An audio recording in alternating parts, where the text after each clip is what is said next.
Wonderful. Welcome, everybody. My name is Jenna Hines. I am the Executive Director of the Royal Astronomical Society of Canada. The RASC Solar Eclipse Task Force are the folks who are putting on the initiative today. I'm really excited. I just got a notification from my calendar. We're 6 months less 2 days away from this big total solar eclipse.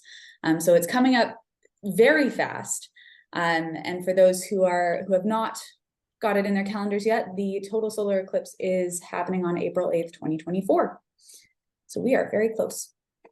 I'm going to tell you a little bit about the RASC, the Royal Astronomical Society of Canada, and then I will introduce our speakers. So the RASC, we are a nationwide organization. We bring together about 5,000 amateurs, educators, professionals in astronomy from across Canada. And as a matter of fact, we have a number of members overseas as well, and in the US.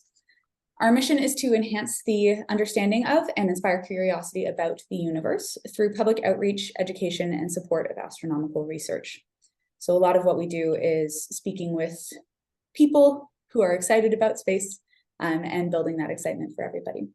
I'd like to also thank the members of the RASC who've joined today. We do have a number of presidents from our various centers.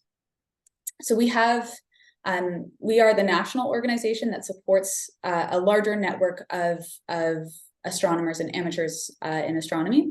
The RASC has 30 centers across Canada, and they all host local events, meetings, other sort of local benefits for our members.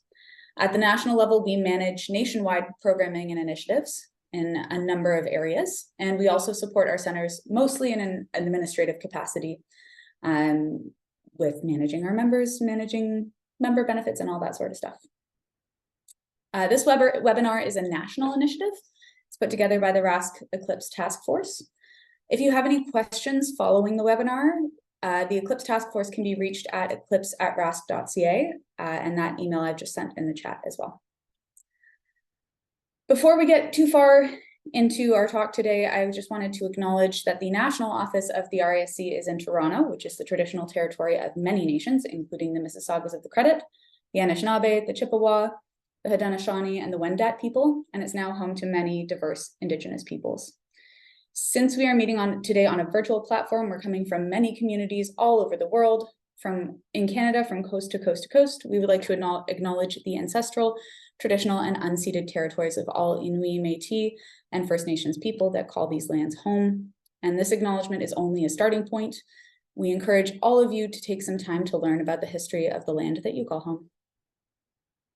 So today we will be hearing from 4 speakers. We're starting off with Randy Attwood, who will be talking to you a little bit about the basics of solar eclipses and what to expect during an eclipse. Hold on. And we'll introduce his talk in a sec. He's got quite a bit of experience visiting solar eclipses. Then we'll hear from Dr. B. Ralph Chou. He will be speaking to us about eye safety during eclipses. Then Dr. Victoria Kramkowski will be speaking to us about what municipalities, parks, and other public spaces should consider when preparing for a solar eclipse in their region. And finally, we'll hear from Lauri Roche about what educational resources are available to you for these upcoming eclipses. Just a note, this webinar is primarily about the 2024 total solar eclipse on April 8th, which is passing through large portions of the US and then crossing into Canada. But there is also an annular solar eclipse happening this Saturday, October 14th.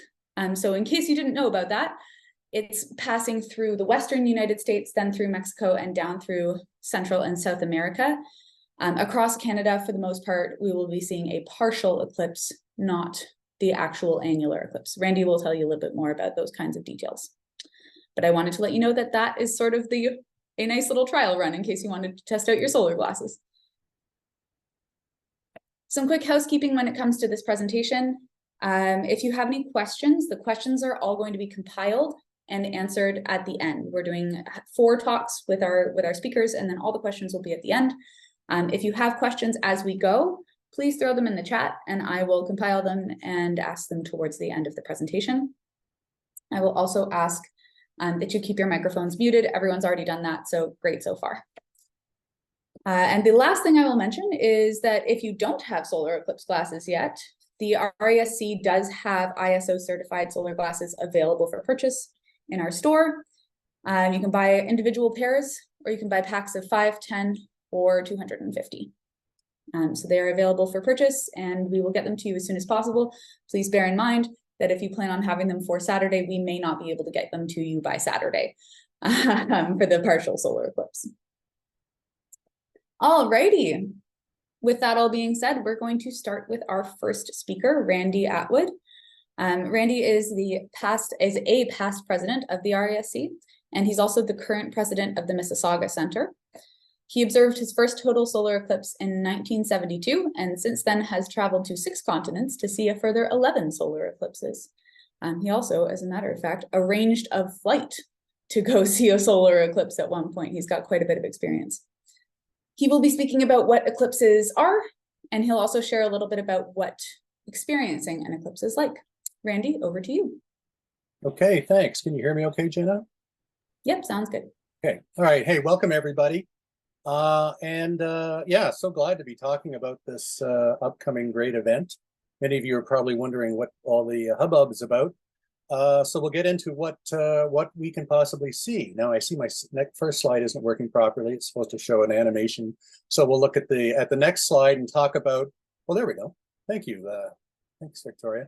So a total eclipse of the sun is where the moon passes in front of the sun and blocks it out for a few seconds or a few minutes. And this is a sped up version of an eclipse back in 1999.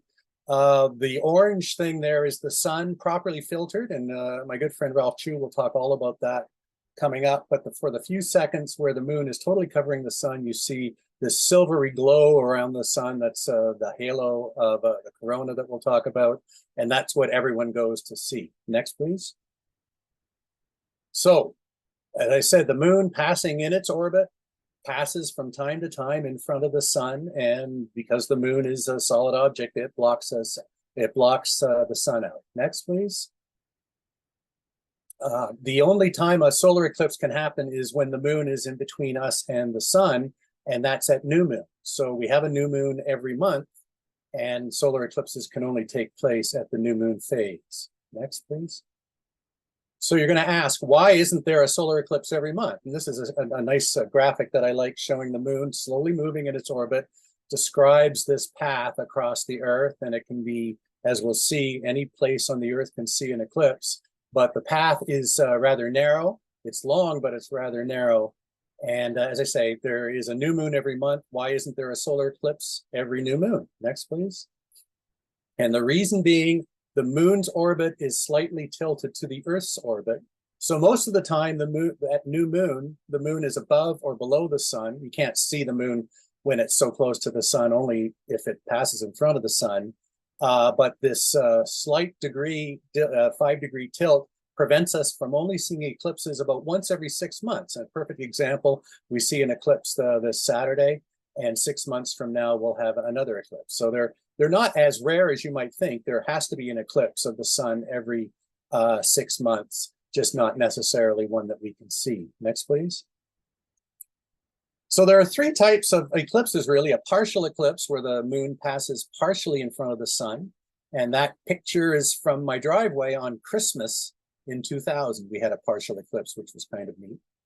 The one in the middle is an annular eclipse, where the moon is not quite big enough to cover the sun, and we'll talk about why that is from time to time. There's an annular eclipse this Saturday, and this particular picture was from an annular eclipse that passed through Toronto back in 1994. And the one on the right is what we're all excited about and what we travel to see, a total eclipse when the moon totally covers the sun. Next, please. So there is a really interesting coincidence going on here, and we call it the 400 rule. The moon is 400 times smaller than the sun, but it's also 400 times closer. So when you look at the sun and the moon in the sky, if you can put them right beside each other, they look about the same size.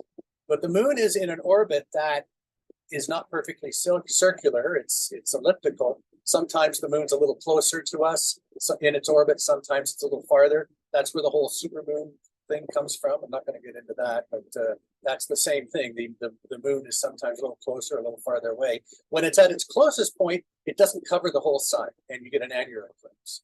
When I'm sorry, when it's farthest away, it's not big enough to cover the sun. You get an annular eclipse. When it's closest in its orbit, it covers the sun nicely, and we can get a total eclipse for anywhere from a few seconds to up to about 7 minutes. Next, please.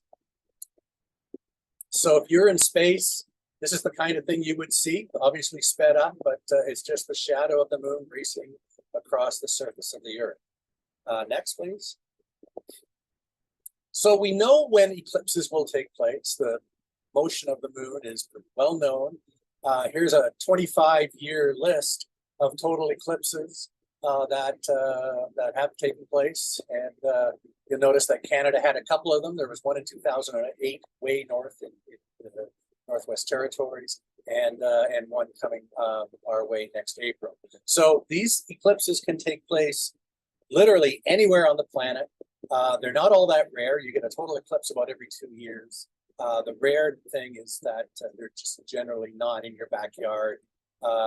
Friends like Ralph Chou and I saw our first eclipse back in '72, and we've seen a couple others together in the Philippines. You just have to travel all over the Earth if you catch the eclipse bug and want to chase them and see them. These eclipses, next please, these eclipses are by far the most amazing, beautiful natural event that you can see. And I want to talk a little bit about the eclipse experience. This is a sequence of photos taken by Fred Espinac. If you want to go to his eclipse, Mystery Eclipse website, he's got a lot of information. And again, showing the series of the partial phases. The moon slowly crosses the sun, takes about an hour and a bit to make its way across the sun. And then you've got the few minutes of totality. And then the reverse is true. It takes about an hour or so for the moon to move off. Next. So what kind of things do you see? Well, it gets dark. It doesn't get as dark as the middle of the night. I like this series of photos. And for any photographers out there, this was a series of photos someone took at the same exposure during partial phases where it slowly gets dark. And then it really gets dark near totality. For the first 45 minutes or so, if you don't know there's an eclipse going on, you probably won't notice a change in the surroundings, but it definitely gets dark during totality. And then the animals react. This is an amazing thing. If you're near certain animals, like we heard roosters crowing at one eclipse when we were in Mexico. There are stories of cows heading back to the barn as it gets dark. So it's really fascinating to see how the animals react to this. It's interesting to see how humans react as well. Next, please. So the last few seconds before totality, you have the last little bit of the sun. The bright part of the sun is called the photosphere. And this is what we call the diamond ring effect, when the last bit of sunlight disappears. This is a series of photographs. I took 6 photographs, and it took about 11 seconds for from the left photograph to the right photograph. So this is when you see the diamond ring. And then when we also see Bailey's beads, the photosphere breaks up because of the rough surface of the moon. By about at this point, everyone's screaming and yelling, and if it's your first eclipse, you're pretty well gobstuck by what you're seeing. Next, please. So before the total eclipse, just a few minutes before, sometimes we see the approaching shadow of the moon as it looks like a very dark thunderstorm coming your way. But what's interesting is every eclipse is different. Everyone that I've seen has sometimes you see the approaching shadow, other times you don't. But always the corona is a beautiful thing to see. The silvery, glowing outer atmosphere of the sun, only visible during totality. Next, please. Also, part of the sun reaches up above the moon. And these are called prominences. The sun is made of hydrogen. This is hydrogen gas forming these big fountains of gas above the moon, and they're at a very specific frequency of light, a pinkish red that is amazingly easy to see with your naked eye when you're looking at the eclipse. I should say a lot of these pictures are nice, but you just can't beat seeing the real thing. It really does look different. So we're looking for corona during the eclipse. We're looking for prominences. In the next picture, we'll see what the background sky looks like. I like this picture because in my mind, this is what it looked like. It's not totally dark. From some eclipses, I could read camera settings. Other eclipses, I couldn't. So they vary eclipse to eclipse. But it's this glow, this sunset glow around the entire horizon that is stark during totality. Next, please. It is dark. It's not nighttime, but it's certainly bright enough for Venus and Mercury, which, you know, two inner planets are always pretty close to the sun from our point of view. It's kind of tough to see them day to day because you have to wait until it's either after sunset or before sunrise. But during an eclipse, both of them generally come out very easily. If there are other planets in the sky like Jupiter, they're easy to see. As for stars, I'll be honest, I don't look for stars during a total eclipse. I've seen one, but you don't go to an eclipse to see stars, but you definitely see one. Next, please. And then after totality, everything happens in reverse. Again, everyone is thrilled and excited. If you want to photograph an eclipse and it's your first eclipse, don't photograph the eclipse. Just watch it. Definitely have a video camera just pointing at you and your friends and capture the audio, because you'll be surprised what people say during an eclipse. It's not unnatural for first timers to actually applaud after the eclipse is over. Next. So where are these eclipses happening? Well, as I said, here's 50 years of eclipses in North America. So we have the one coming up our way in Ontario and Eastern Canada in next April. There was a question in the list about future eclipses in Alberta. Well, here's an amazing eclipse in just 20 years from now, in 2044. Alberta is going to be the front row for a total eclipse out that way. But there aren't that many eclipses in Canada or in North America, in fact. So you do have to travel to see them. Next. So here's the path of the eclipse next April. You'll notice it passes through southern Ontario. This is Toronto and the greater Toronto area. It's only about 99% in the local area in Toronto. And you may ask, well, that's fine. 99% is 99% experience. And in fact, no. Imagine trying to watch something at nighttime with someone shining a bright flashlight in your eyes. That's what a 99% eclipse is. So if someone tells you that a 99% eclipse is okay, I would say no, make it to the path, and definitely get there a few days beforehand because it's going to be very popular. So the eclipse goes out through, passes through Montreal, cuts Montreal in half, in fact, passes over Fredericton, PEI, a little piece of Nova Scotia, and then Newfoundland. So that's the experience. I hope I've got everyone's juices flowing for learning more about the eclipse. I'll pass this back to Jen. Thank you so much, Randy. Really appreciate that. It was a great overview of what to expect. And I don't know about everybody else here. Hearing from Randy and Ralph and folks who've been to like 10, 20, 30 eclipses is always fascinating. I've never seen a total solar eclipse, so I'm very much looking forward to experiencing everything that you're talking about, Randy. If anybody has any questions about solar eclipses in general or anything that Randy mentioned, please send those questions in the chat. All right, next we are going to head to Dr. B. Ralph Chou. Dr. Chou is a professor emeritus of optometry and vision science at the University of Waterloo, where he did research on optics and visual effects of progressive addition lenses and assessment of environmental and occupational hazards to the eye. He is an acknowledged world expert on solar eclipse eye safety and spectacle lens impact resistance. He is editor-in-chief of the Canadian Journal of Optometry and Canada's head of delegation to the International Organization for Standardization's technical subcommittees on eye protection and ophthalmic optics. He was lead writer of the ISO 12312-2 2015 standard for solar eclipse filters. Dr. Chou has been the leader of several eclipse expeditions, and the 2024 solar eclipse will be his 30th.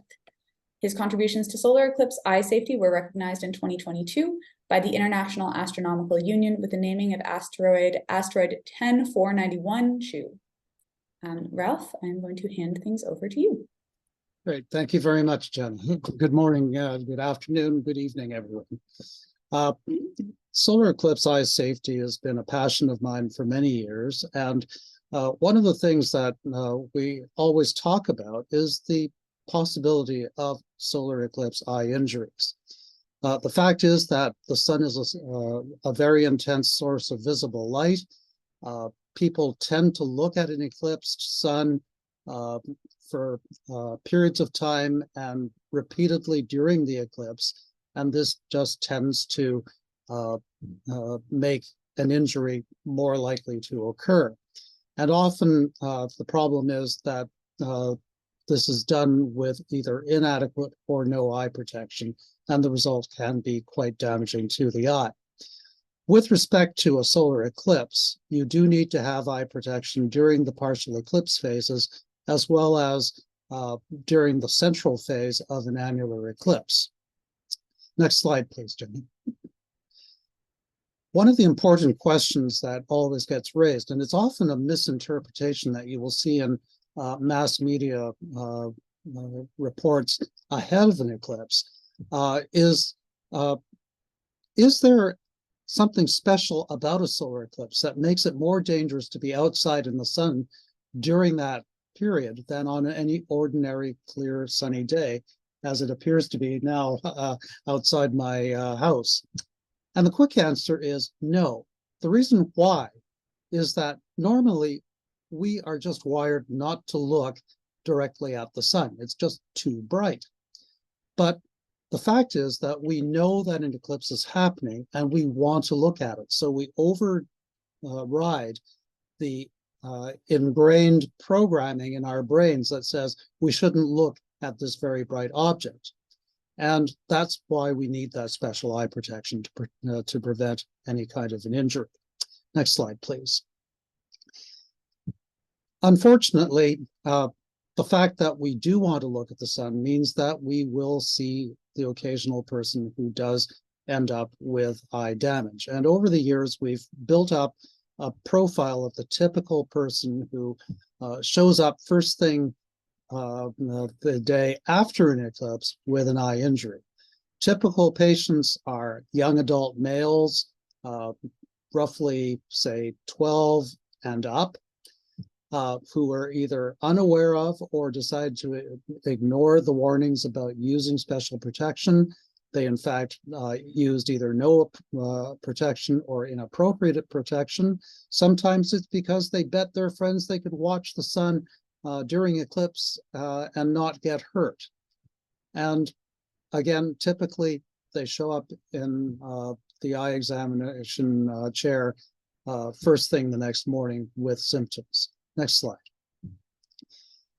Why is this? Well, it's because when you injure the eye by looking at a very bright object like the sun, it's a painless experience. There are no pain receptors in the retina, and so you can damage the retina quite severely without really even knowing about it. Secondly, the damaged cells continue to operate more or less normally for several hours after they have been damaged. And typically, because of the way that eclipses occur and people look at them, what happens is they look at the eclipse, they go about their business, everything's fine when they go to bed. It's not until the next morning when they wake up, they look in the bathroom mirror or look across the breakfast table and realize that their vision is severely compromised in some way. And when they do get into the chair and we take a look and see the damage at the most important part of the retina, there's no way for us to tell whether or not this person's eyes are going to recover or not. Luckily, most of the time it does recover, but not necessarily. And it's really hard to say on the initial presentation. And the fact is that if they were using an optical aid like a telescope or binoculars or looked through an optical viewfinder of a camera, this just adds to the severity because the additional increase in the irradiation of the retina will add thermal effects to the photochemical effect, which is the basic damage mechanism. Next slide. Now, if that does happen with prolonged viewing or using an optical aid or something like that, you can get a presentation similar to what you see in this slide, where the young man looked at a partial eclipse repeatedly over several hours during the duration of the eclipse, collected his 20 rupees or whatever it was immediately afterwards because he could still see. Next day he came in and he had all these lesions at the back of the eye, and he ended up with some permanent damage. This happens because with the additional energy that's reaching the retina, the excess energy that's not absorbed by the photoreceptors gets absorbed by the pigment behind the retina, and you get local heating effects, which then cause a thermal damage, which is permanent injury and leads to a blind spot on the retina. We see this more commonly with class 4 laser exposures, but again, it is a possible outcome of looking at a solar eclipse with optical aids or with very prolonged viewing. So that's what we hope to prevent with the use of eye protection. Next slide, please. So one of the things we need to do is make sure the public is aware of the potential for harm. And again, over the years, what we've found is that positively worded, simple messaging helps. You encourage the use of safe viewing techniques, either with direct views or indirect views, as I will show later on.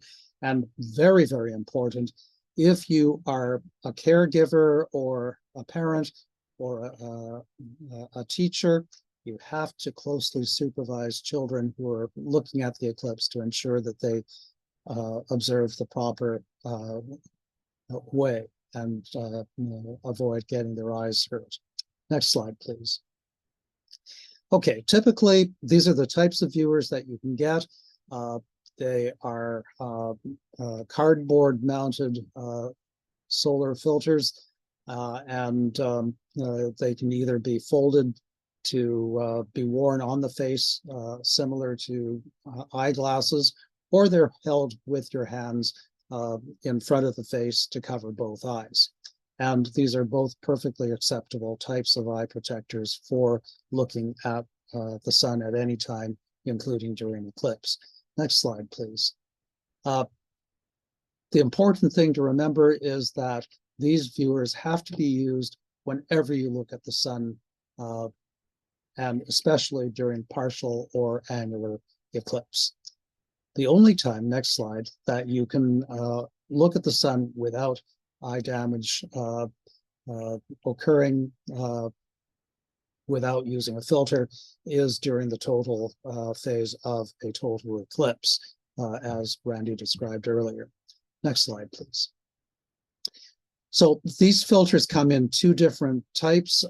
There is what we refer to as an aluminized polyester filter, which is a very, very thin film of polyester film that actually is made up of two layers that are coated with aluminum, and the two layers are bonded together with the aluminum surfaces facing one another so that they are not susceptible to damage from handling of the filter.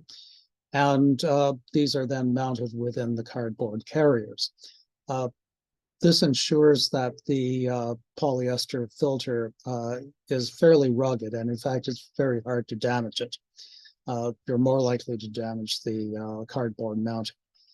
That type of filter gives you a blue-white image. The other type of filter that is used is a dark polymer filter, which is a resin in which powdered carbon has been mixed into the material before it is polymerized. And this gives you the equivalent of the old smoked glass, with the important distinction that the carbon black cannot get out onto your fingers. It's embedded right within the filter material. And this provides a very safe filter with an orange coloration to the solar image. So those are the two most common things that we get. Next slide. And these are the filter materials that are going to be addressed by the ISO 12312-2 standard. This particular standard was developed in order to allow for the sale of what under the European legislation is referred to as a personal protective device. In Canada and the US, these are not considered to be protective devices that are governed by occupational safety legislation. But in Europe, they are considered personal protective devices, and they must comply with this standard in order to be sold anywhere within the European community. Next slide. What we try to do with this standard is to describe the maximum and minimal acceptable luminous transmittance levels for the filter transmitting between roughly 385 and 1400 nanometers, which encompasses the visible spectrum plus the near infrared. This is the only waveband in the optical spectrum that can actually reach the back of the normal human eye. Anything shortward in the ultraviolet and longward of 1400 in the infrared is blocked by either the anterior tissues of the eye or by the atmosphere itself. So they are not of concern to us with this standard. Next slide, please.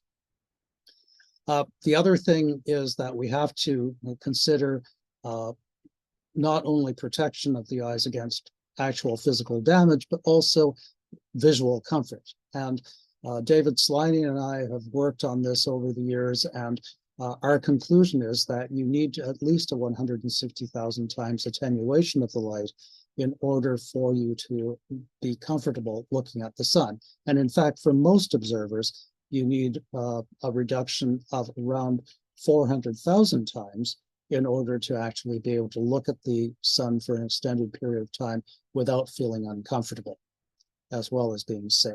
And so these are built into the requirements for the standard. Next slide, please. Shows you the maximum and minimum luminous transmittance levels for the filter, equivalence of welding filters of shade number 12 for the brightest or least dense filter, and the darkest filter or the most dense shade number 15. And in subsequent studies, what I found is that shade number 15 is actually too dark in most instances, and we need to actually adjust that in the next revision of the standard to a slightly higher transmittance level in order to allow for visibility under most conditions. There's also requirements for ultraviolet and infrared just in order to cover safety, but they are not quite as important as the luminous transmittance in the visible spectrum. Next slide, please. Other things that we have in the standard are minimum dimensions for the filters and for the actual mountings, so that in fact the device covers both eyes when used as instructed. We also have tests for the security of the filter mounting, that the filters are properly mounted, they won't fall out under normal use. And very important, labeling contents. And the next slide shows this. If we can have the next slide. The label contents, very fine print, but there are specific requirements under the standard about what has to be mentioned here in order to have the certification or compliance markings. A lot of people talk about certification of these devices. It's more accurate to say that they have to comply with the standard, and the mark for ISO and CE is to indicate compliance with a standard. There isn't a certification per se. There are requirements for the label contents, which are quite exhaustive, and if anybody wants the details, I'm happy to provide that later on. But suffice it to say that the devices that are being sold, for example, by the RASC for use in Canada for the next two eclipses meet these requirements for labeling and warning messages. Okay, next slide, please. Where can you get these devices? As Jenna mentioned, the RASC National Office through their online store have the viewers and glasses available. And also for you in the United States and elsewhere, you will find that the American Astronomical Society's webpage has a list of reliable suppliers. And these are people who, or companies who have actually provided us at the AAS with the certification and compliance reports, as well as samples for us to test as well in the past. And so we know that these particular sources are reliable ones for safe viewers. Next slide, please. I'll just finish off by remarking that in addition to direct viewers, there are the standbys of pinhole projection, which is something that you can do in order to observe particularly a partial eclipse or an annular eclipse if you cannot get the viewers. Here's one of the people who was with me at Willamette University in Oregon in 2017. You can see that she has punched out the location and date on one sheet of paper with 1 millimeter or so pinholes, and she's projecting the crescent sun images onto the sheet in the back. And in order for these images to be big enough to be seen, you need a throw distance of about 1 meter or so in order for you to be able to really see the detail in the crescent shape easily. You can also use the same kind of projection principle as you see in the next slide with an optical device like a small telescope or binoculars to form an image that is projected onto a dark surface. And here we have a lovely example at the National Solar Observatory at Sunspot, New Mexico in 2014, where one of our group at this conference projected the partial eclipsed sun from the eyepiece of his telescope onto the base tower of one of, I think it was the 150-foot solar telescope at Sunspot. And that image is approximately 30 centimeters wide. And we could see the sunspots very, very easily projected onto that. So this kind of projection can be very effective for a large group of people, but you just have to make sure that nobody puts their eye in between the pinhole or eyepiece and the projection surface where you are putting the image. And that, again, is an important thing to remember, that with these indirect viewing systems, you need to make sure nobody gets in the way. And finally, I'll close with the next slide just to remind people that, you know, there are a lot of people who will be outside working on eclipse day. Do they have to take special precautions? And the answer is, if they're just doing their normal jobs, no, because they're not going to be looking at the sun, and there's nothing particularly additionally hazardous about sunlight on that day.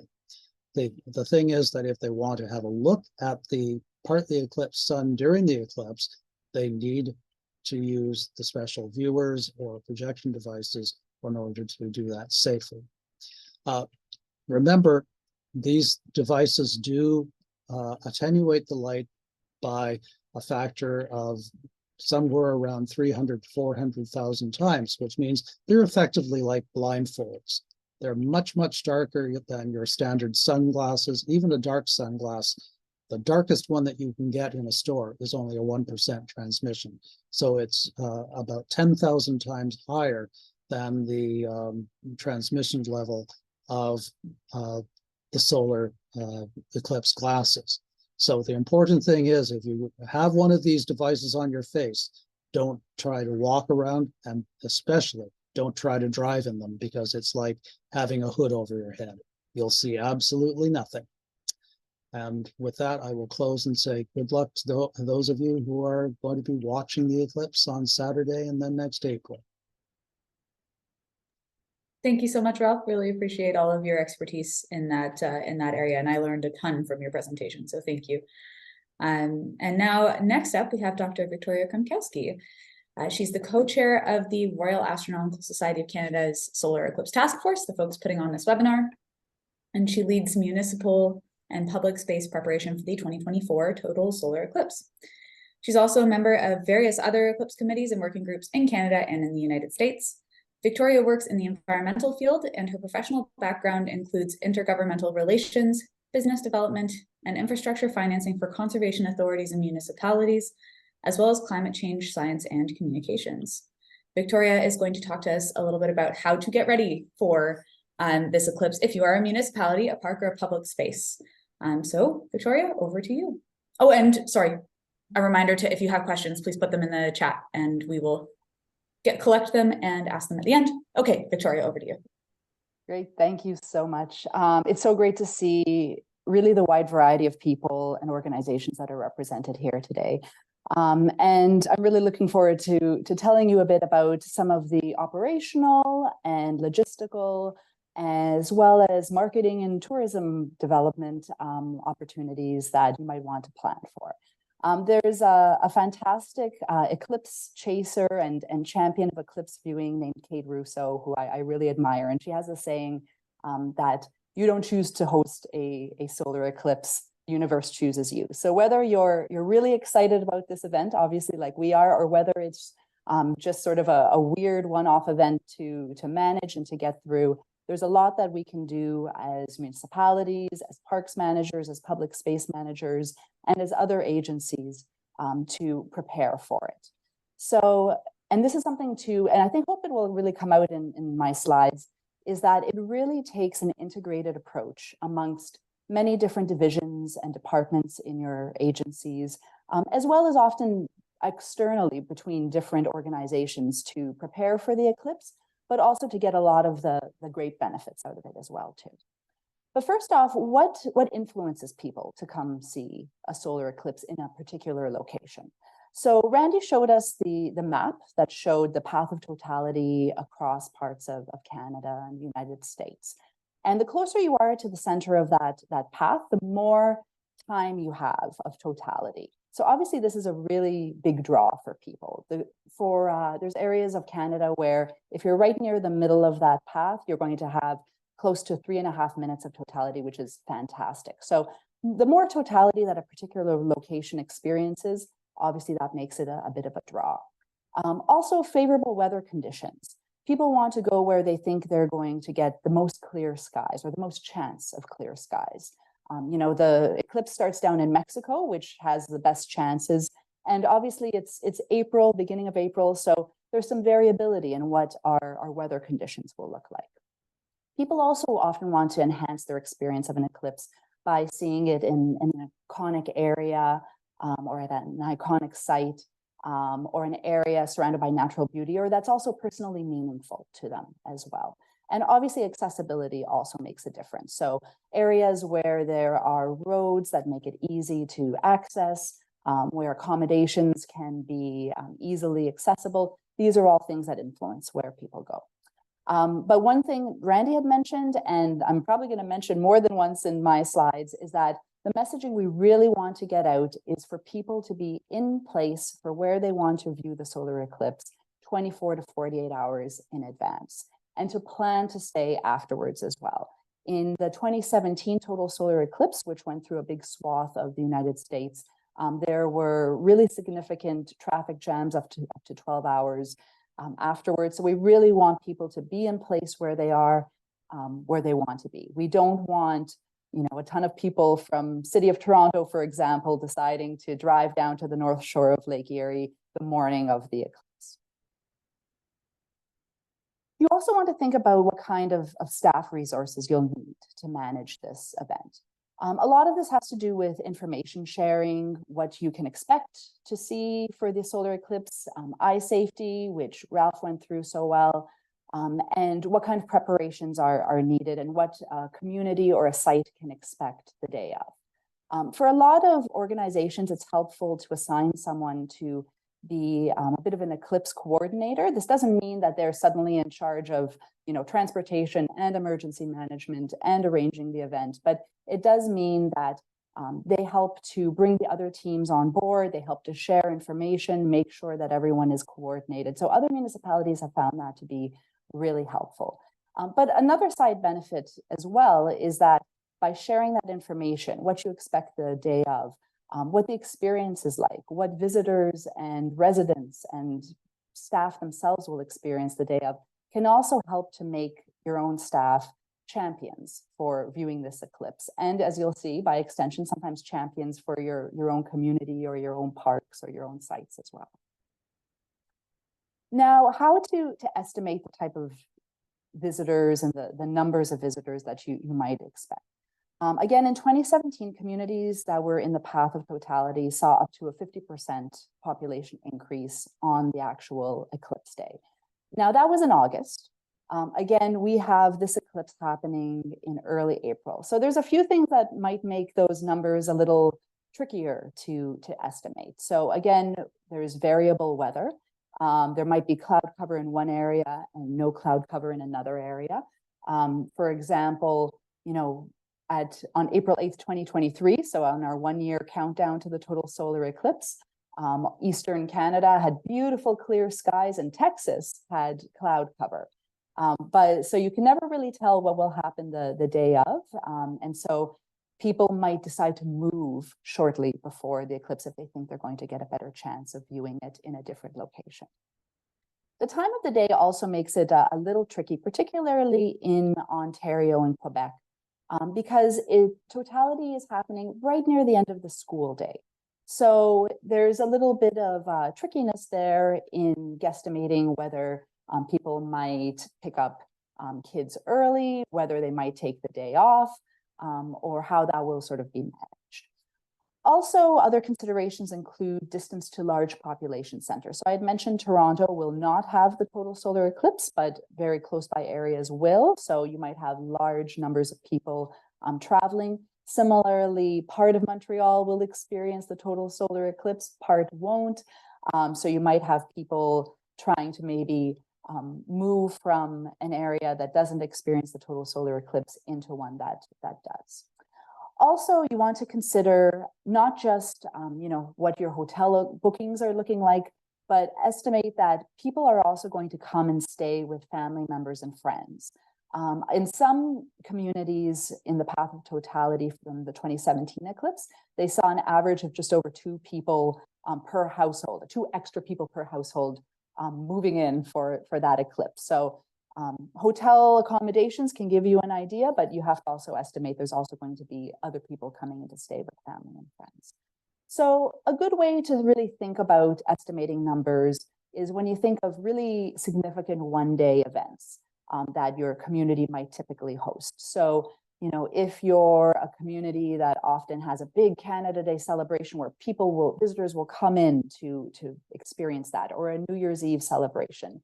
For smaller communities, you might want to think about, the Port Dover Friday the 13th motorcycle rally on a really nice day.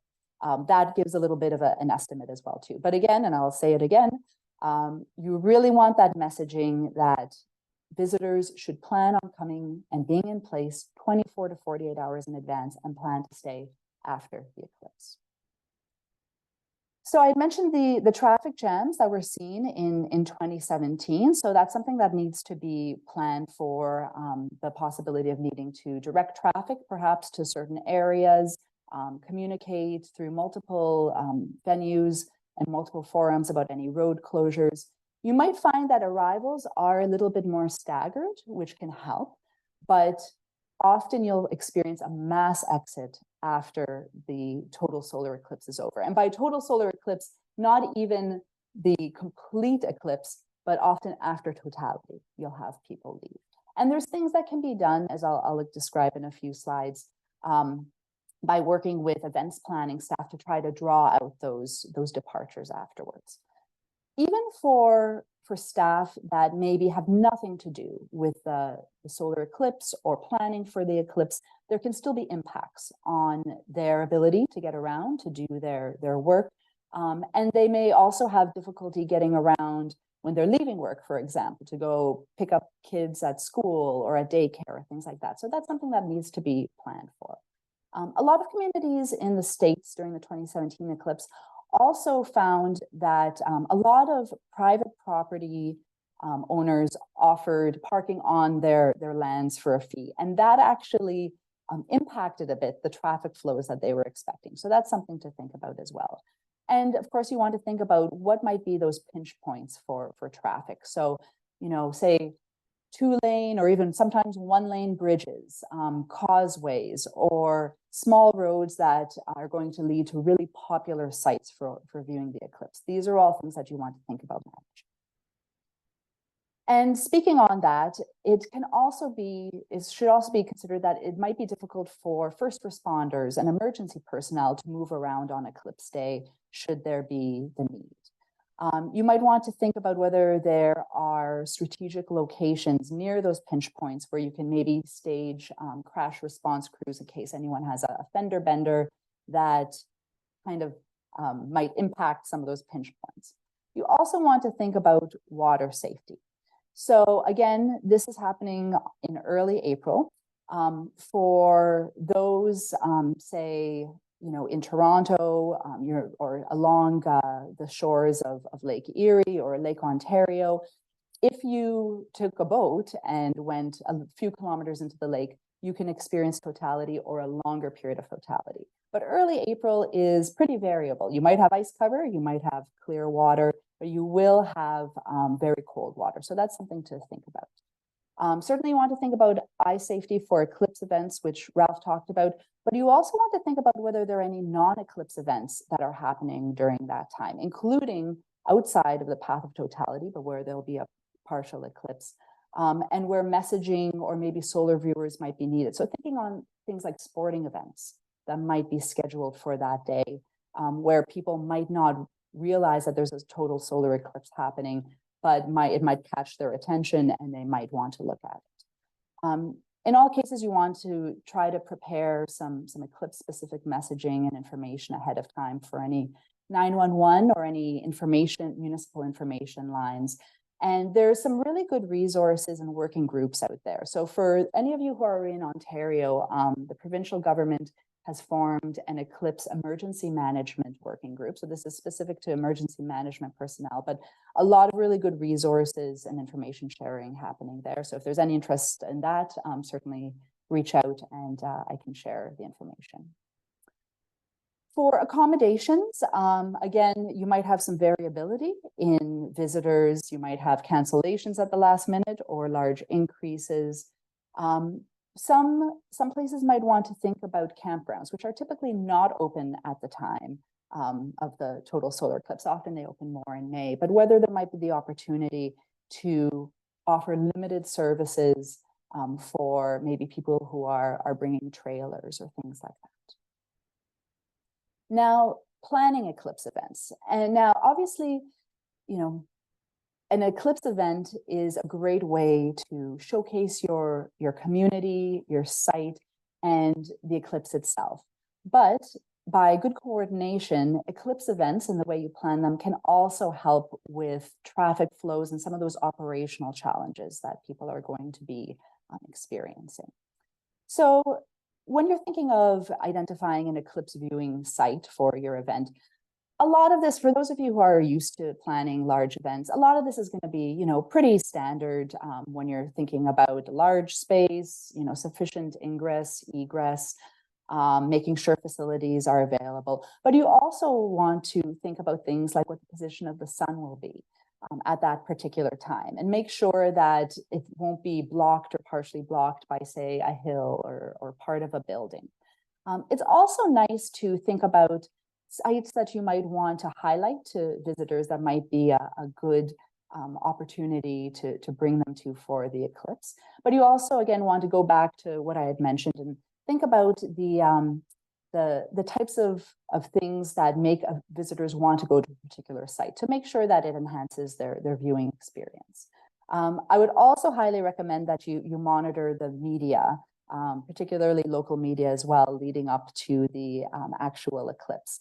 I work for a conservation authority, and sometimes we've been surprised by the media announcing the best rope swing in the GTA at one of our highly sensitive lakes and ecological sites, and suddenly being overrun by folks. So you want to monitor the media ahead of time and make sure that people are being directed to the appropriate place.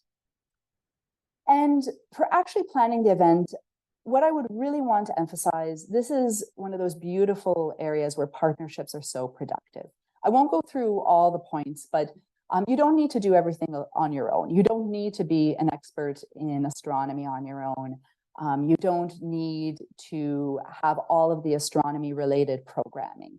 There are a lot of partners, libraries, schools, science centers that can help to bring eclipse related programming, but also certainly think about the cultural and heritage aspects of eclipse and sky culture.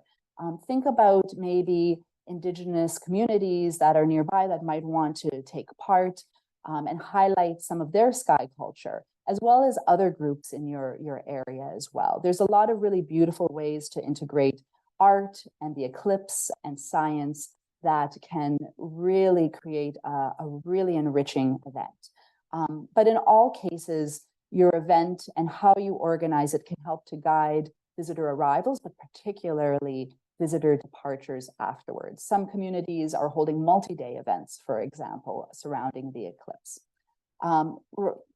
Randy had also mentioned the different phases of the eclipse. So there are also some apps that can be downloaded by participants and attendees that can help walk them through. And one thing that I really want to highlight is that eclipses are for everyone. So you really want to be as inclusive as possible. And this is not just related to events, but related to eclipse engagement overall. We did receive one question about how vulnerable populations can be both protected and engaged in the eclipse. And so what I would really recommend is working with the teams or the staffs or the agencies that work with a lot of those populations and see what some of their needs are and how they can, both how messaging related to eye safety and perhaps eye safety gear can be distributed, but also how they can be engaged as well too. There was a lot of discussion in the Buffalo Eclipse committee that I'm a part of about how people with sensory issues or people who maybe don't have the manual dexterity to wear or hold up solar viewers can be engaged and be able to watch the eclipse. And so there are some groups that that have sort of giant functioning solar eclipse glasses that people can stand behind or can be placed behind so that they don't necessarily have to be touching it or holding it, but they can still experience the eclipse. So think on things like that. And of course, the eclipse provides a beautiful opportunity to market your community or your site. And you really want to think about what makes your site or your community unique within that path of totality. What are you known for? What sites in particular are you known for, where if people take pictures of themselves watching the eclipse at a particular location and post it online, that people will say, oh yes, I recognize that, I know where that is. You really want to think about also if you have your own municipal or agency marketing or tourism strategy, how the eclipse can fit into that as well too. And of course, just to finish off, there's longer term community benefits that can also accrue from all of this work. This isn't necessarily just a one-day thing and a one-day benefit. So all of the need for integration and coordination between different teams and also with outside organizations that I mentioned, that can also be leveraged in the future for other partnerships on other initiatives. It can also certainly bring increased attention to some of your sites and sometimes a discovery of maybe sites that are less popular or kind of hidden gems.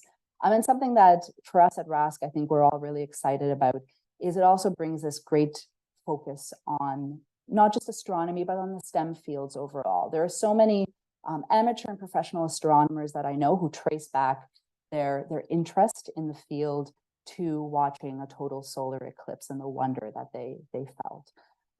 And so that's something very special too, that you get to be the host to both residents who can be more engaged as well as visitors on this amazing natural phenomenon. So just some resources, this will all be shared afterwards through the slides, but there's a lot of resources that delve a little bit more deeply into some of the topics that I talked about. So thank you everyone very much.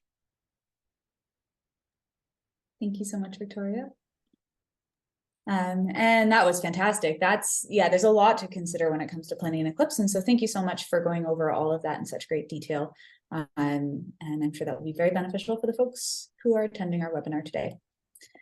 Thank you for those of you who have sent in questions. I've noted them down. We'll have a discussion after our next presenter. So if you have any other questions, please send them in, and we'll get those into the discussion following Lauri's talk. Lauri Roche, who is our next presenter, is a member of the RASC Victoria Center, so she's on the West Coast. And she's also a director for the Friends of the Dominion Astrophysical Observatory in Victoria. She has been involved with teaching and outreach with the Society for many years and supports both her local center as a board council member and the national organization in her role as the chair of the Education and Public Outreach Committee. There we go. Lauri is in her happy place when she's demonstrating Earth, Moon, Sun systems with the fuzzy celestial buddies, which are little stuffed animals of the sun and the earth, in front of hordes of young children, and will get her chance in helping to host a breakfast with the eclipse at the DAO, which is the Dominion Astrophysical Observatory, this coming Saturday morning. The good news is that Victoria will get more of a partial eclipse than anywhere else in Canada. They're getting 79%. The bad news is that it's forecasted to rain. Oh no, Lauri.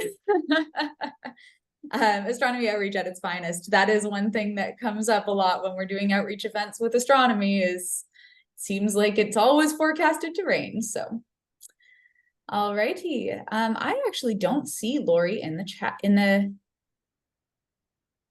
meeting. Victoria, do you see her? Oh, you are, Lauri. You're hiding. Isn't it always the way that we get rain on our astronomy days, eh? Oh, well, we hope not. It's raining today, so we're hoping all the rain will go away and it'll all be great for Saturday. Yes. Perfect. Get it out of the atmosphere. Get it out of the system. Yeah, completely. So okay.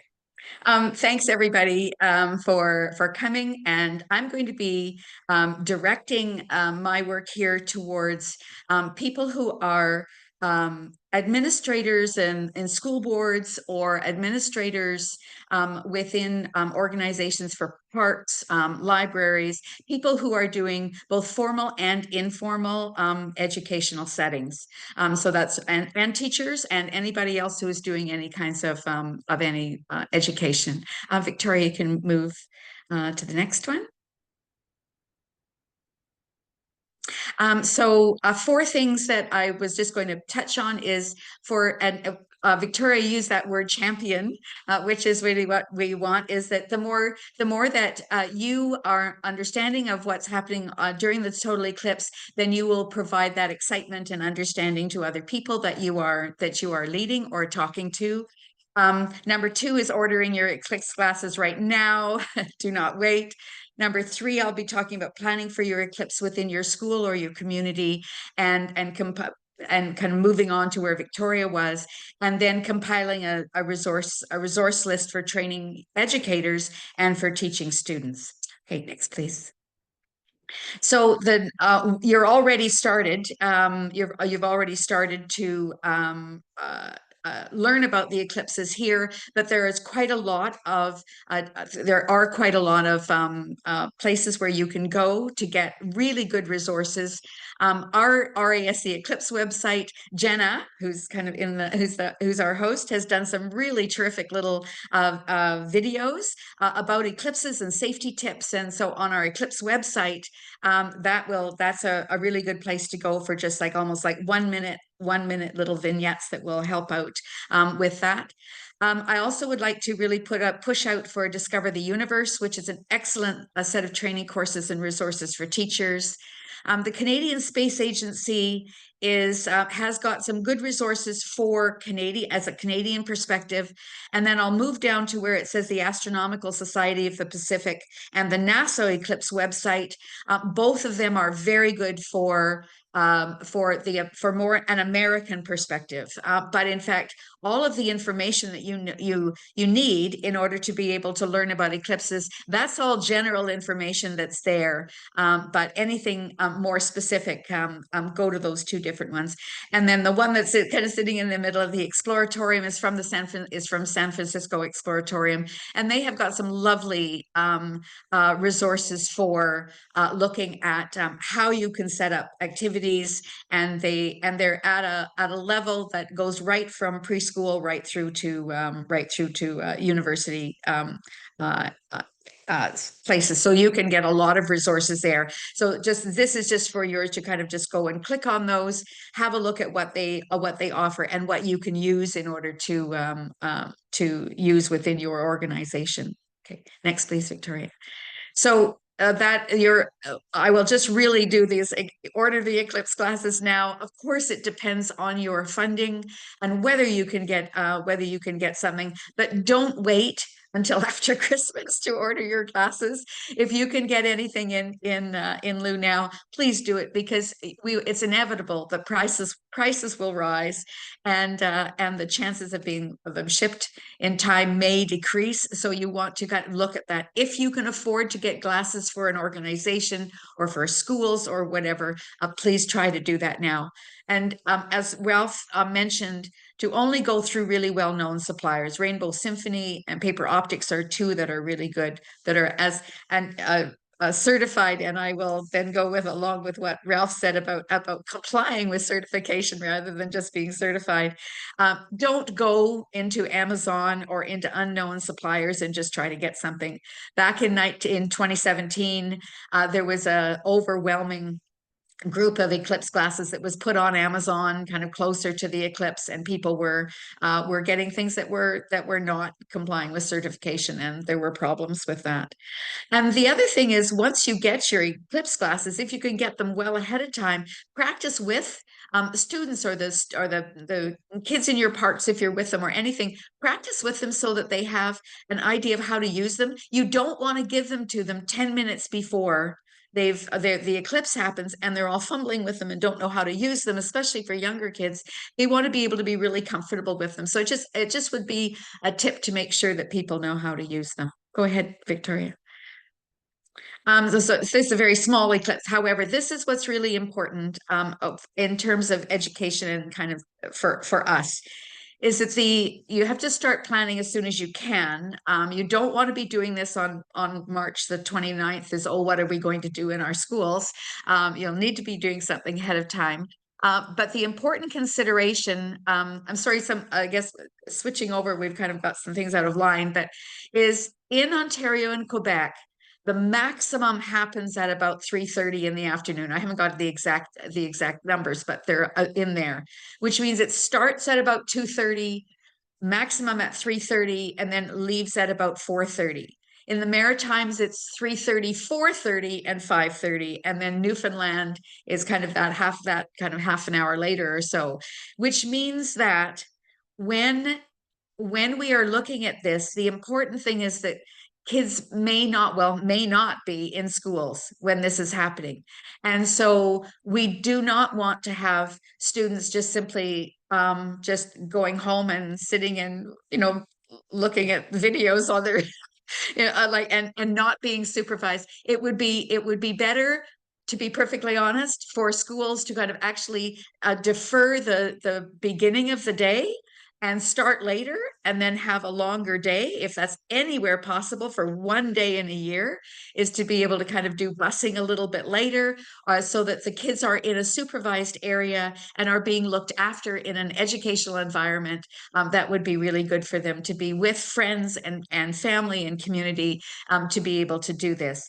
If that's not possible, then what we need is collaboration between the schools so that kids can get to after school care or daycare or library programs or community programs that will be having something in the after school regions. And that collaboration can all happen within that. That would be great, but you'll have to do some planning for that for sure. And to make it a community celebration. Like actually use this, as Victoria says, hey, use it to brand your community. I'm saying, hey, use it to brand your school and your school board, because this could really be a good thing. Again, preparing for traffic plans and staying a little bit later. You don't want everybody just to leave as soon as the eclipse is finished, or else it will be chaos out there. And the fundraising might be something that you might want to think about, is that you can actually use this as a fundraising and sell eclipse glasses for a small amount. Sell souvenirs, do snacks, get some activities going, so that you can actually use it as a fundraiser with your parent groups. And obviously include any kind of groups around with you. So seniors groups or daycare groups, like involve the community, absolutely, for sure. And you can also ask your local RASC or other astronomy clubs in your area for speakers or programs, or setting up telescopes for like solar telescopes for helping and providing support. Okay, go ahead, Victoria. So what I have here is almost more for your consumption later on, rather than for me to talk about it here. But is to look at different things that groups can do, and I've divided them up into younger, middle school, and older age groups, and you can kind of pick up some of these resources a little bit later. Lots and lots of things to do with younger kids for safety, for doing stuff on indirect and projection of images. There's all kinds of really wonderful things that you can have for them to be creative with that kind of thing.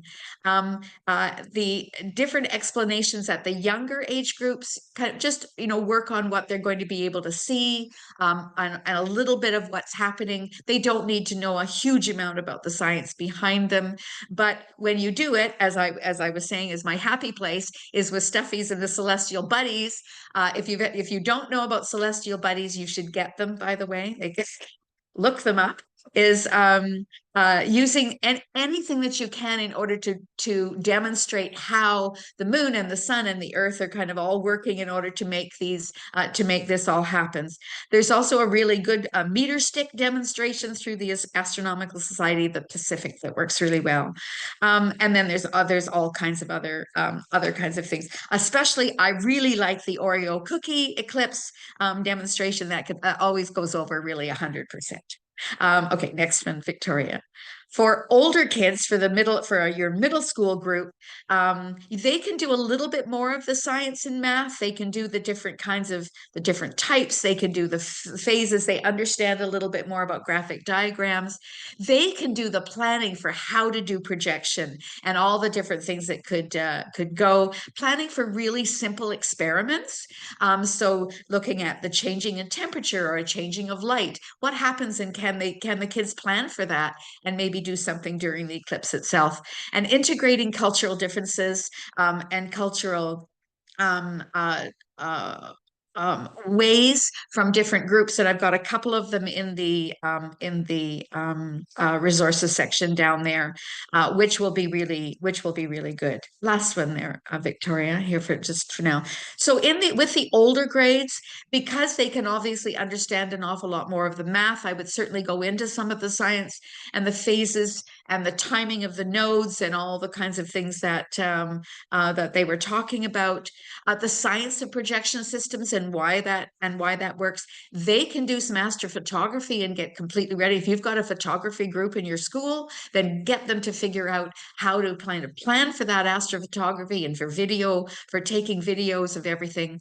Plan for experiments during the eclipse. I think this would be a really major thing for the kids to do. I mean, obviously you want them to just enjoy the eclipse, but there could be some things on the edge to be able to do this.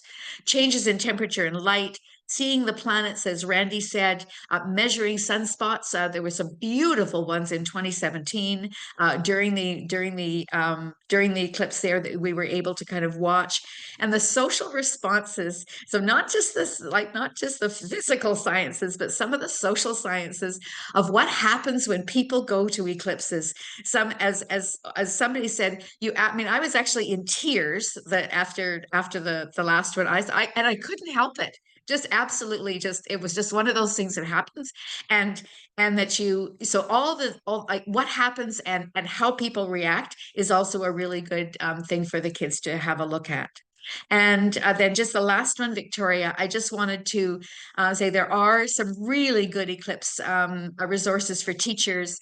The newest one out, thank you, Victoria, was for the Kalamazoo Astronomical Society. They have a new set of webinars that are coming out that would be, would be kind of silly for us to replicate because they're all there and it's really well done.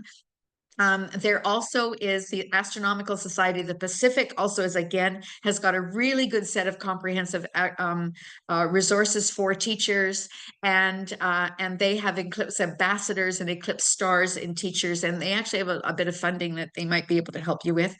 And absolutely last but not least, for sure, is the Discover the Universe program here in Canada. This is a program for teachers both in French and in English that are doing workshops actually right now. And in fact, if you sign up for their newsletter on that website that I've given you, a teacher that attends those workshops will be able to order glasses for their whole school, not just for their classroom, but for their entire school. So if you can go into the Discover the Universe and press on sign up for the newsletter, you can get in on them and that's Julie Bolduc and the Discover the Universe and the David Dunlap Society. So those are just some things that I would go to.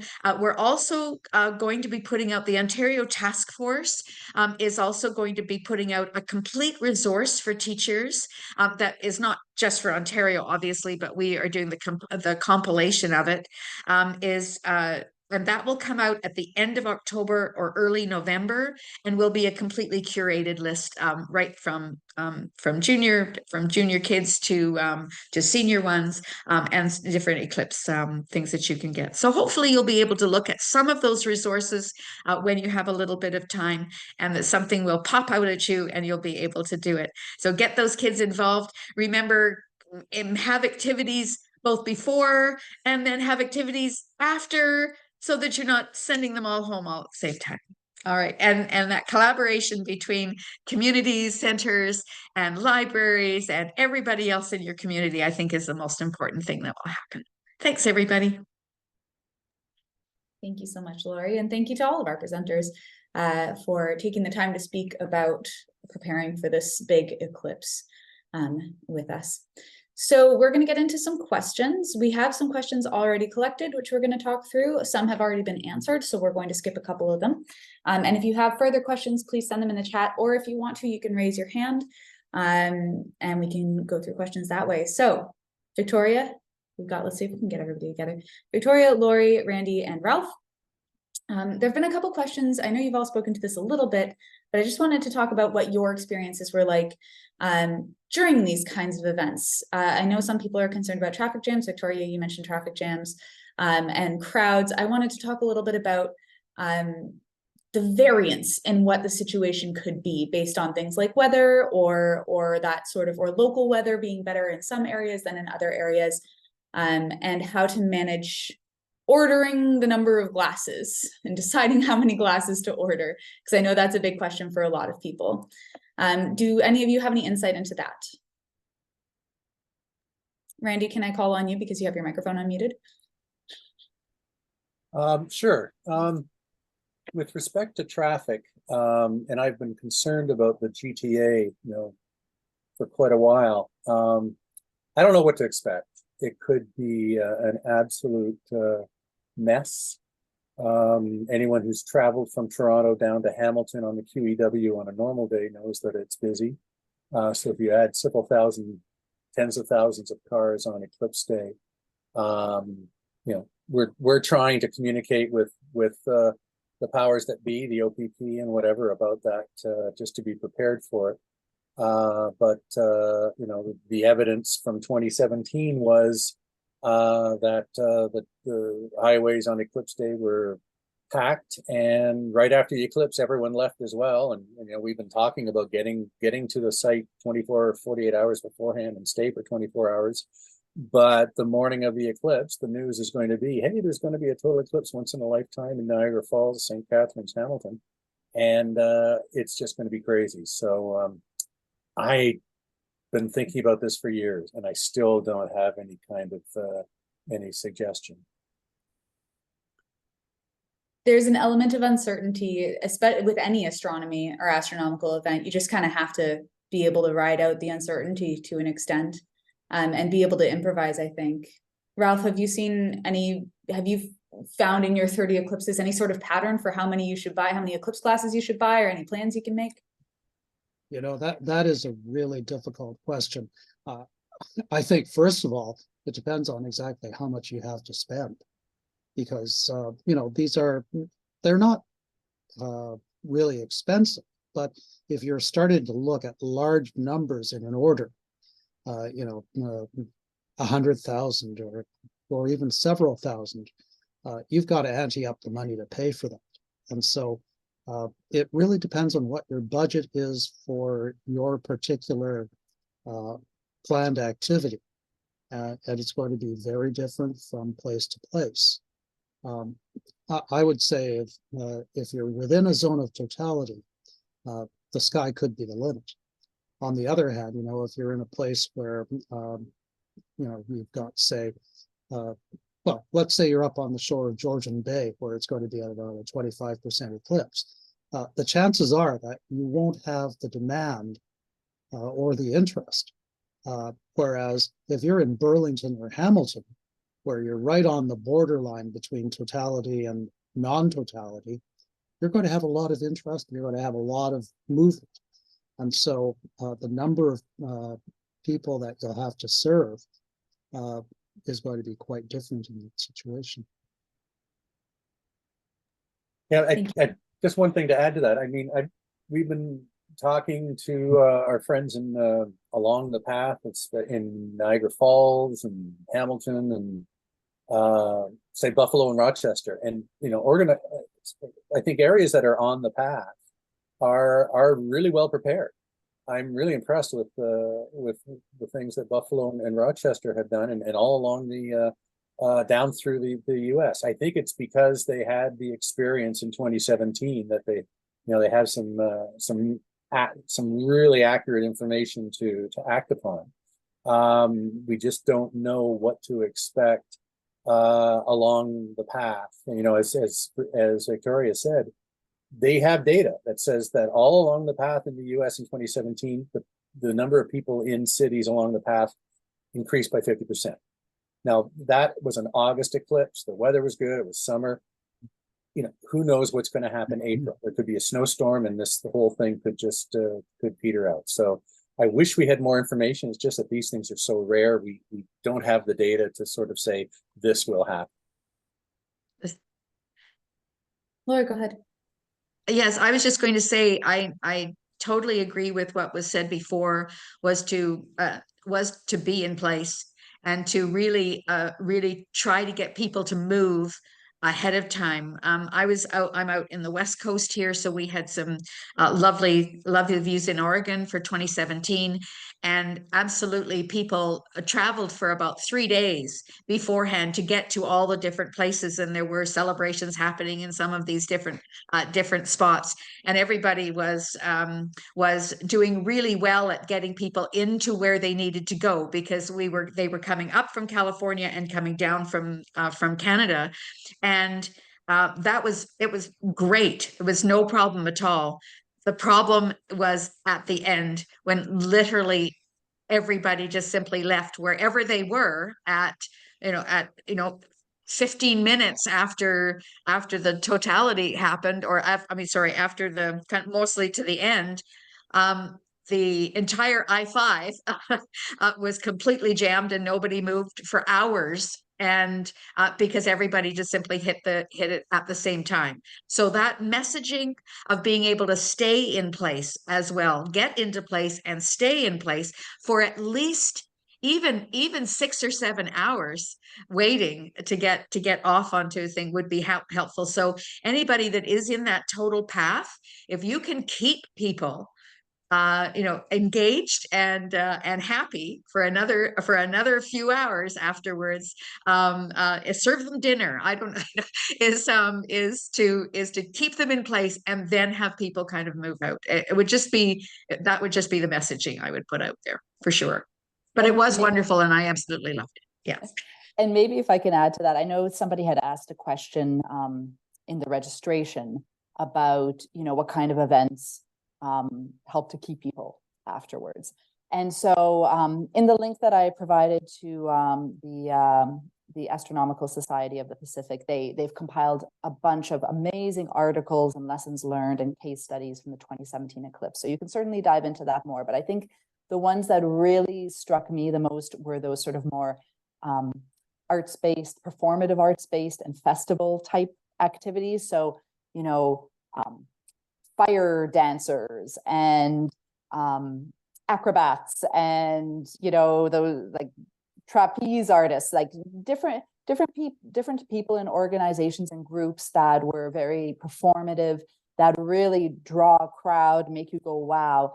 Those were some of the ones that they saved for afterwards and sometimes extended into the night to make it almost like an eclipse night festival. So those are some of the ones that I think were really some of the ones that grab people a little bit more. But again, please definitely, when the slides are circulated, take a look at that link and all those case studies, because probably everyone will find some things that resonate with them and their community or their site.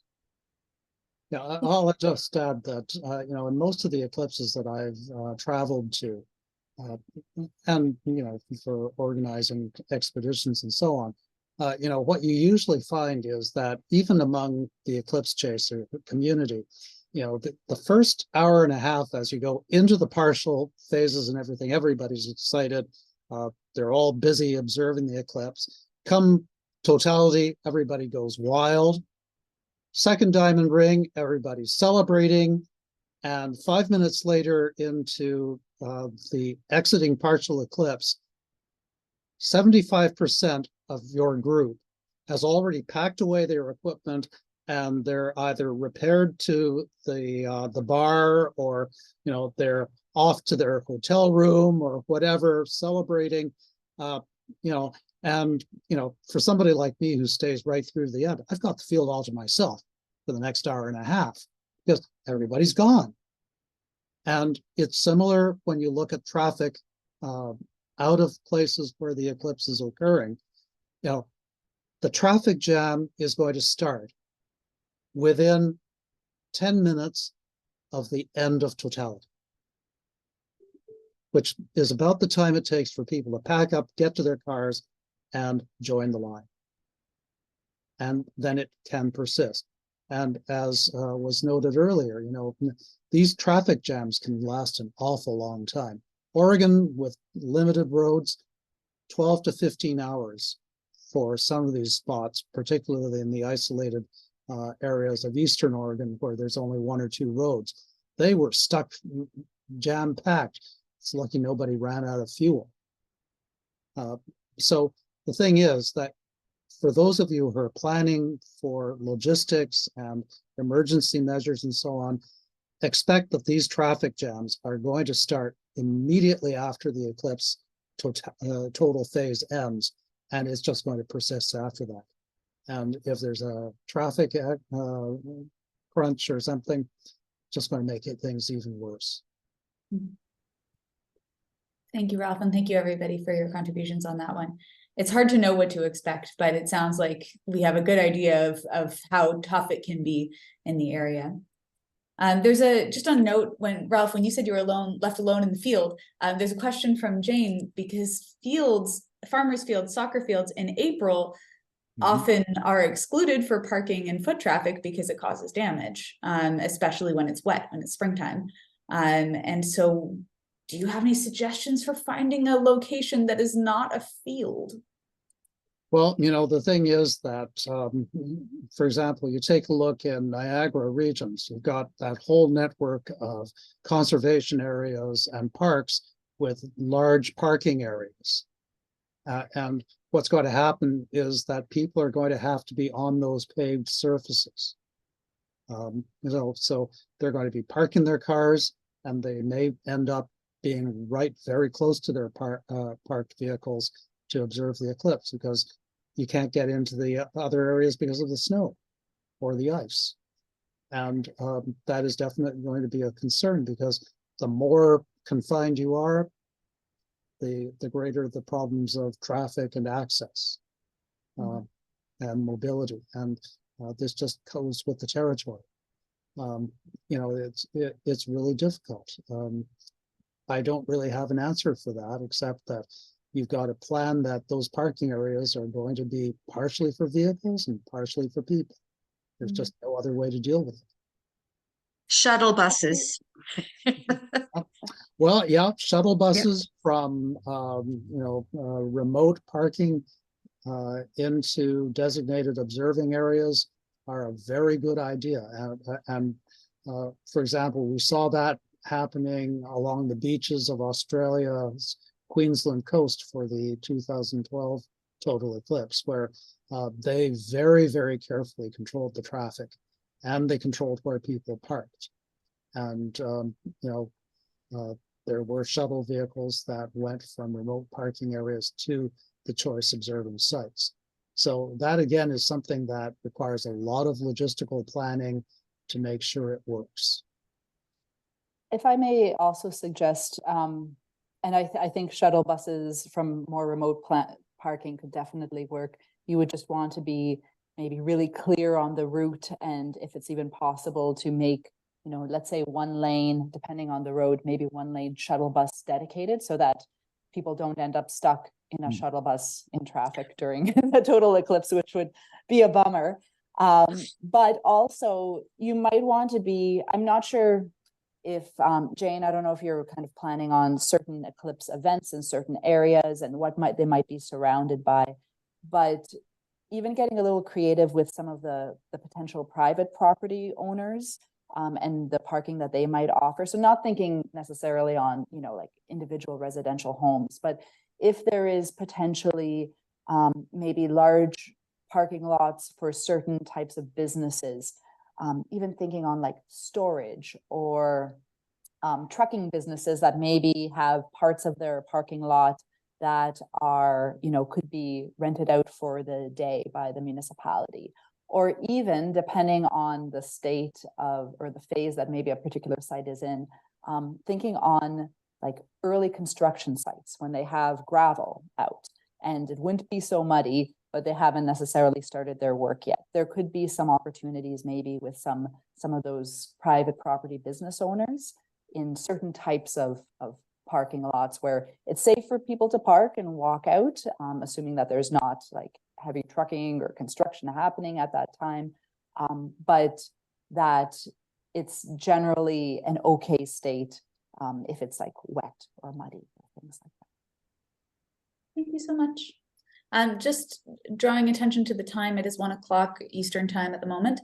So if folks have to leave, you are more than welcome to head off to your various activities. Lauri, Victoria, Ralph, Randy, are you guys okay to stay for another few minutes to answer some more questions?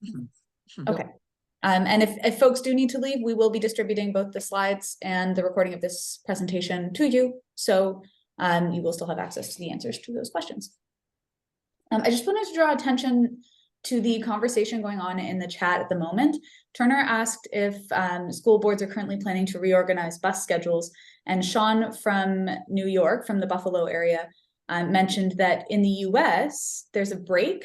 So Easter weekend happens the March 31st weekend, I believe, and there's an extra week off for students, and they're extending it by a day to the Monday to give everybody an extra day off to experience the eclipse, which is fantastic. I'm not sure if we're doing anything like that in Canada, and if anybody who's in here, even besides the presenters, knows, feel free to chime in. Victoria. So as the mother of children in Ontario in a public school, I can say right now there is no plans.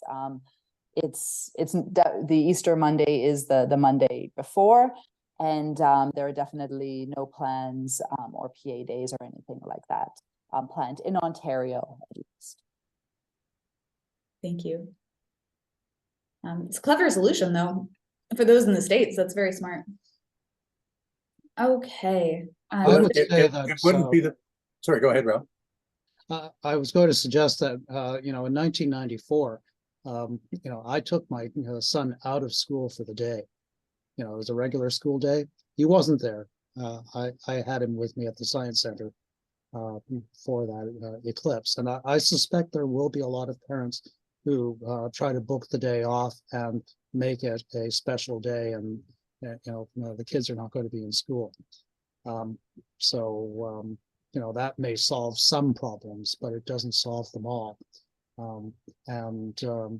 It is tricky for Ontario and Quebec because of the fact that for the elementary schools, the peak of the eclipse is exactly at dismissal time for the schools, and I don't know how they're going to handle it. I don't think some of these boards have even thought about it yet. Well, as I say, I'd prefer to have the kids kept in and under, in a safe, supervised educational place that all kinds of activities are happening. I don't want them to be sent home, on their own, because Ralph, you're wonderful to take your child out and do something, but there will be lots of people who simply can't do that when they're working and the kids are home by themselves. So that's where I would really try to focus on trying to get community organizations to take over, if possible. So, yeah. Thank you. There's a comment from Shannon in the chat that there have been discussions in the Chatham-Kent region that this is a PA day, possibly suddenly in the school boards. It could be a PA day. It's under discussion. Jeanette also mentioned it. So those discussions, I think, are good ones to have. I think even Lauri, although you said it'd be great to have everybody in the institution, having some sort of solution is great. Anything really. That's right. Like, hey, throw them in the butts and hope for the best. So you either having kids at home or having kids in the school. Okay, so a comment from Peter Jedicke in the chat. Suggestions to schools and libraries is to invite an astronomer to give a presentation a few weeks in advance. This is a great idea. I also want to point out that I believe Randy, I think you said, or someone suggested having RASC members come and give a talk. Note that a lot of RASC members will be going to the eclipse. Yeah, so they're often busy on the eclipse day. So having that advanced timing is really, really, really important, I think. Yeah. And I would say that, an advanced talk that also gives teachers, librarians, other educators, I think maybe the confidence on the day of to speak a little bit more when they've been able to talk with somebody and interact with somebody who is maybe more experienced in eclipse viewing and in the science of eclipses as well too. Mm-hmm. Mm-hmm. There was a question, we've talked a lot about getting to where you're going to go to observe the eclipse in advance if you're going to travel to see the eclipse. And I wanted to just touch on a question. There was one specific question from an attendee that was, is weather more favorable near a big lake? They were thinking about going to Rochester, for example, to see it. And in a more general capacity, I'd like to ask the panel how they plan, especially Randy and Ralph, when you travel for eclipses, how do you decide where to go? Well, I can start. There are two things that I think about in addition to the weather prospects, and that is accessibility and safety. Now, I don't necessarily follow that along because, I've been to places like Mindanao in the middle of the Philippines during an insurgency against the government, and spent the evening next to the defense minister at a local barrio celebration, which is hardly a secure place to be, but I'm still here and so is he. So, it worked out. But the thing is that, you look at the climate and the weather predictions that Jay Anderson produces, which are very helpful. But the thing is that once you've dealt with the climatological factors, then you look at the accessibility and safety. But everything gets scotched by microclimate. And this is something that even Jay's marvelous data cannot predict, and that is once you're on the ground, all sorts of local factors can impact you. But you play the odds, you look at the statistics for weather, and you make your decisions accordingly. Thank you very much, Ralph. There's two more questions that I'd like to address if we have the time. One is, how do we address liability concerns, especially when children or youth are the target audience if you're hosting an event? Anyone have experience with liability and insurance and whatnot? It's a sensitive topic. You talk about what school boards have done in the past. They've let the kids out early because it's just not something that they can handle. I think the worst scenario story that I have was Winnipeg was in a total eclipse path in February 1979, and some schools kept the kids inside and the drapes drawn, and they watched it on TV. So it's all a matter of education, and if the schools are willing to accept whatever liability there is. I fully expect the Ontario schools to, as somebody suggested, have a PA day. It's really tough. Now, if you get a group of kids together and you tell them what to do and what not to do, and you have some adult supervision, they're generally pretty good. As Ralph said so expertly in his talk, certain things happen, but it's when people go ahead and start using optical aid without proper filters or do silly things, and they're not possibly educated properly, and that's when the accidents happen, and that sort of makes it ruins it for everybody, because you can get a whole bunch of kids together I think we had like 3,000 people at the 2017 eclipse in a park in Mississauga, and we had a limited number of viewers available, but everyone just shared. I mean, partial eclipses are a little bit like watching paint dry. You don't have to watch it consistently. You can get a group of 10 people or 20 people with one pair of solar viewers and just pass it around. So, if there's a little bit of education, then it's not a problem. But, you're talking about school boards, governments, and that's when things happen. Yeah, I think the important thing is that, if teachers are going to be doing lessons or supervising classes, they need to be well prepared for it. They need to understand what type of eye protection is appropriate. I had the unfortunate experience of having to be an expert witness in a litigation that arose out of a school teacher many years ago in a U.S. school district who outfitted her entire class with the wrong type of protective glasses. This teacher was an experienced science teacher, but she ended up grabbing a set of protective eyewear that used in a chemistry experiment. It was totally inappropriate. The entire class had eclipse eye damage, and the litigation was not pretty. So these kinds of things do happen when she thought she was doing the right thing, but she didn't know. We have much more information available, and the teachers need to know about it to be absolutely safe.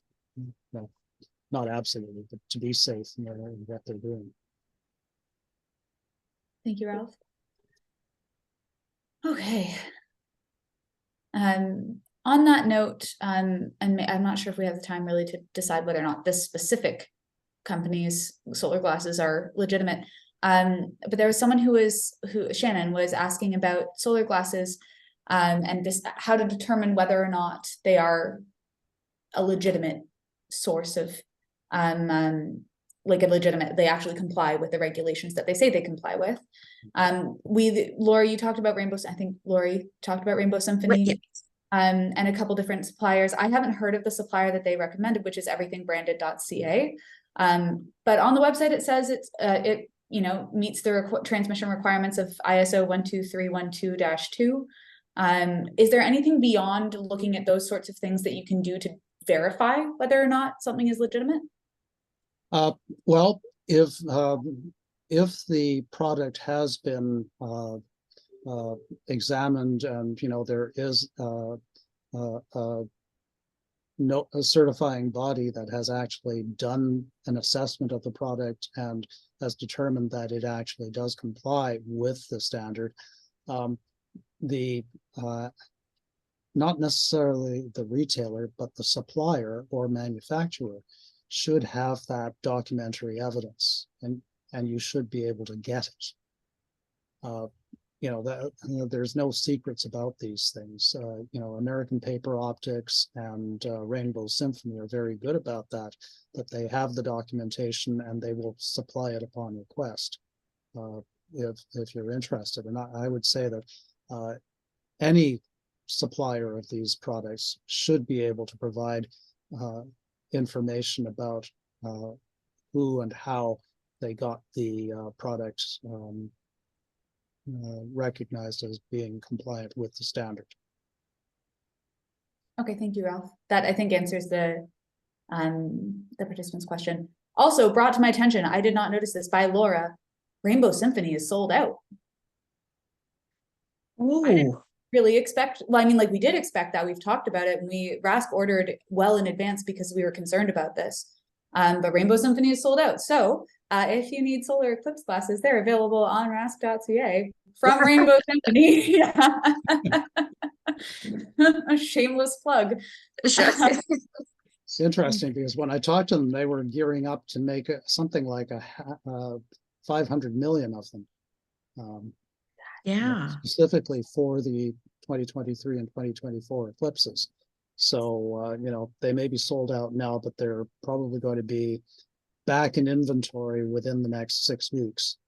So all is not lost. But I would verify that, because when we met them last fall, that's what they were saying. They were gearing up 6 months before the annular, and then they had another 6 months before the total. And there are other sources. So they may, so their website, this is just their website really quickly. They may have turned off sales up before the annular eclipse because they can't fulfill them. I know that that's a concern that RASC has as well.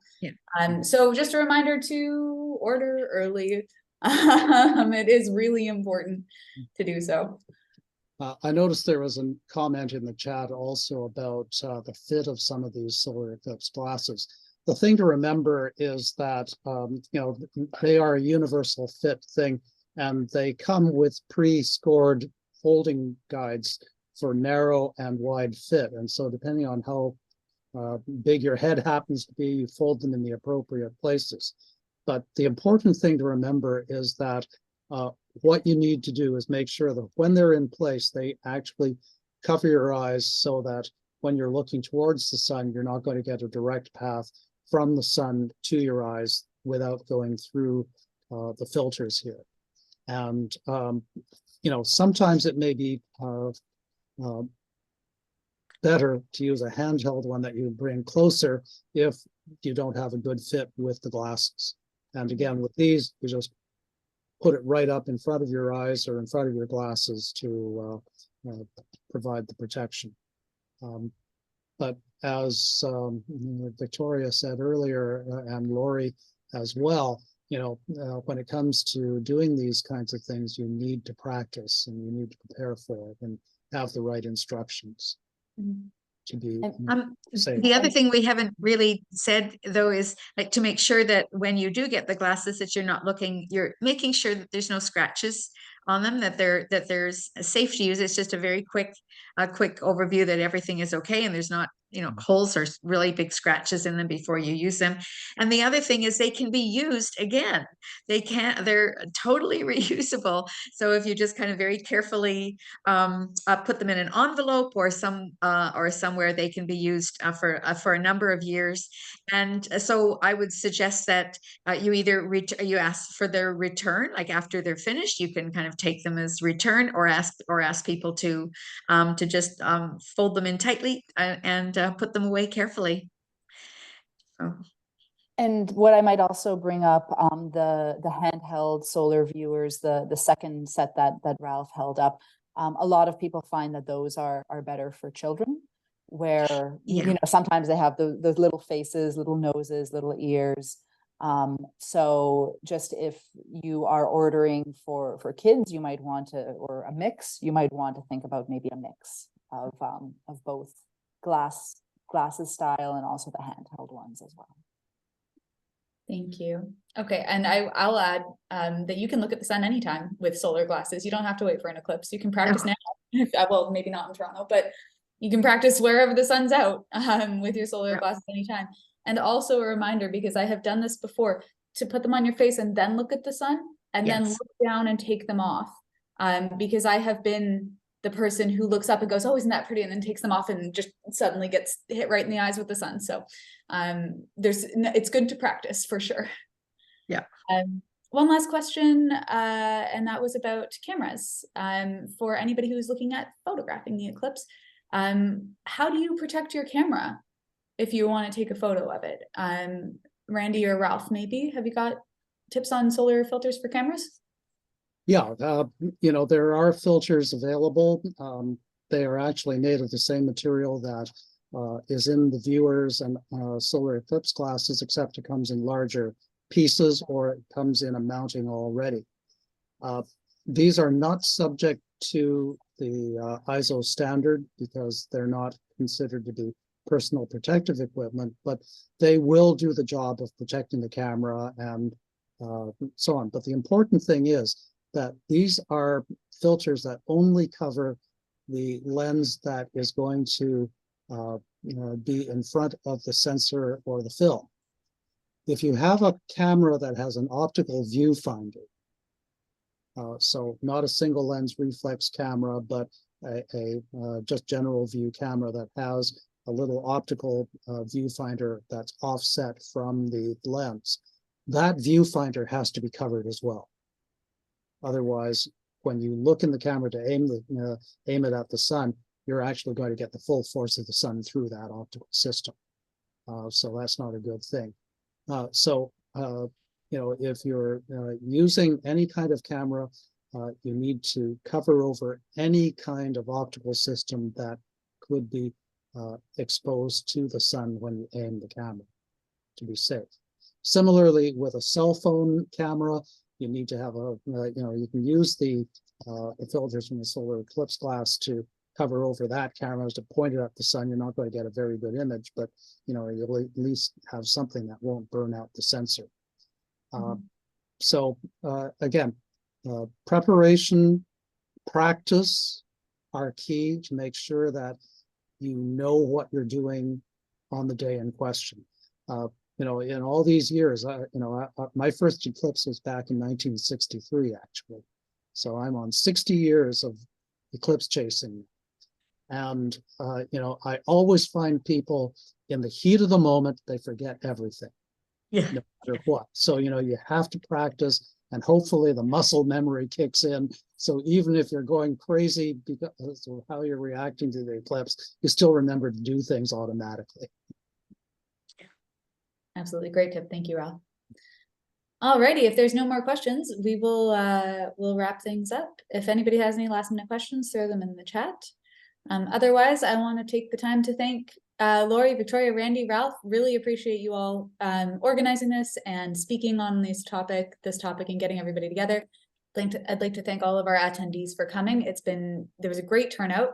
And it's been really great to meet so many people who we don't always get to meet. Like we often have RASC events where the same people show up every time. So it's really nice to see some new faces and get to connect with some new folks. Thank you so much for coming. Victoria, did you want to add anything else before we officially sign off?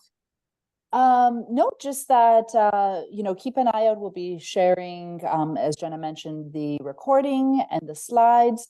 And I think we'll probably also throw in we have a RASC Eclipse Planning Guide that we've developed. Many of you may have seen it already, but I think we'll probably also circulate that as well too for everybody's use as well.